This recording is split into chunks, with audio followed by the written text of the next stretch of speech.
The demonic railway crossing. It took about 10 minutes from my house to get to school. In the morning, I walked there with everyone else. On the way home, sometimes I took another way that was beside some railway tracks. I took this way because I loved trains. And sometimes I could even see the cool Limited Express. There was a small railway crossing on the way. There were stakes on either side of it, so only people and bicycles could pass. When I was even younger, my mother often said to me, "You must never walk this path next to the tracks, or use the crossing alone, okay?" She said it with such a scary look on her face. But when I started going to school, at some point I started using that crossing all by myself. It was convenient when I wanted to go to the supermarket or large stationery store. When my mother saw me using it, she told me off. "I'm not going to tell you not to go there, but you really need to be careful when you cross. Make sure you look right and left before you go. Even if a train has just passed from the right, if you run out, a train could still come from the left and cause a terrible accident. That's the demonic railway crossing after all," she said. I thought she was just trying to scare me. I didn't ask her at the time why it was called that. Before long, I noticed a small Jizol statue to the side of the crossing. It was right beneath the tracks.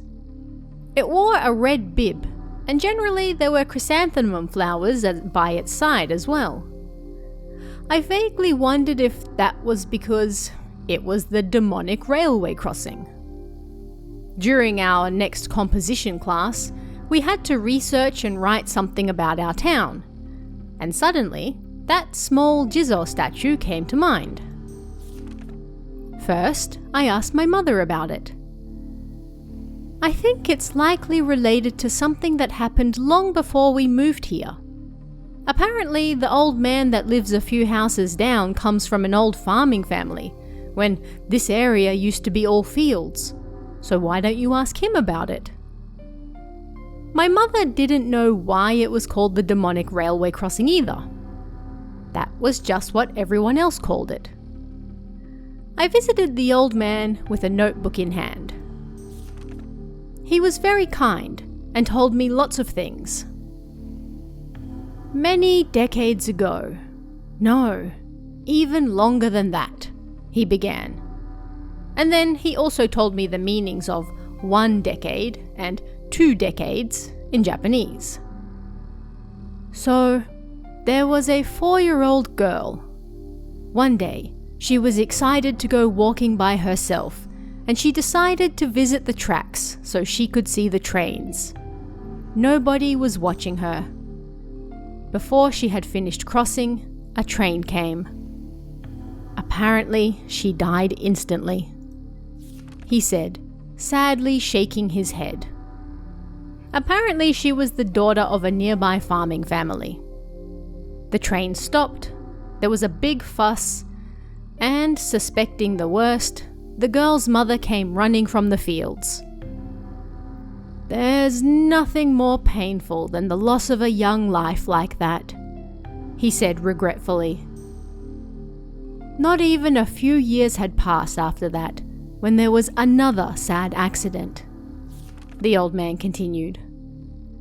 "One night, 2 young women were, for some reason, hit at the same crossing. They were sisters. They had another younger sister who was about to get married, and she too was hit at that same crossing. No doubt their sad spirits summoned people to that crossing, one after the other." What a scary story. But that's not the end of it. Apparently, he heard something else from one of the train drivers who passed through there. One night, when he was driving with the headlights on, he saw a white figure standing on that crossing. He slammed on the brakes, but the train came to a stop after the crossing. The driver immediately jumped out and checked the area, but he couldn't find anything. he started the train again and was safely able to finish his shift. But another night, he saw that same white figure again. Again, he slammed on the brakes and got out to check, but there was nothing there. He grew afraid and told some of the more experienced drivers what was happening. "We've also seen suspicious figures at that crossing. It's perhaps the spirit of someone who died," they told him. Then the old man continued. "This story isn't made up. There are all sorts of things that can't be explained." After that, all sorts of people ended their lives there. They wandered onto the tracks as though summoned there by a spirit, and then jumped in front of the trains when they approached. And then at some point, people started to refer to it as the demonic railway crossing.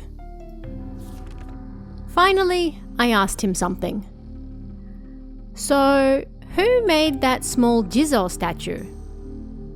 "Nobody knows. After that small girl, numerous people died at that crossing. If someone didn't do something, then more people would die. And so, someone realized the spirits had to be appeased. They saved their own money, asked a stone cutter to make a Jizol statue, then asked a monk to bless it, took it to the crossing, and then placed it there. If you look at it closely, the face almost looks like a cute young girl. In fact, it looks just like that first girl who died there." He sure did know a lot about it, I thought. Maybe that girl was actually his daughter. After the Jizol statue was placed there, the accidents at the demonic railway crossing stopped. We stopped hearing rumors of ghost sightings there too. And for that, I'm glad. With his tale done, I had come to like the old man. He was very kind, I thought. To tell you the truth, I used to hate him. When I was playing by the railway tracks one time, he yelled at me, "Hey, boy, don't you play there." I only went to see him because my mother made me. Yesterday, I took a single red tulip from the vase at home and set out. I made my way towards the demonic railway crossing. After confirming no train was coming from either direction, I crossed. Then, I turned around. That small Jizol statue was right there. A white chrysanthemum was placed by it. I knelt down and put the tulip with it. Then, I put my hands together for the first time in front of the Jizol statue and prayed.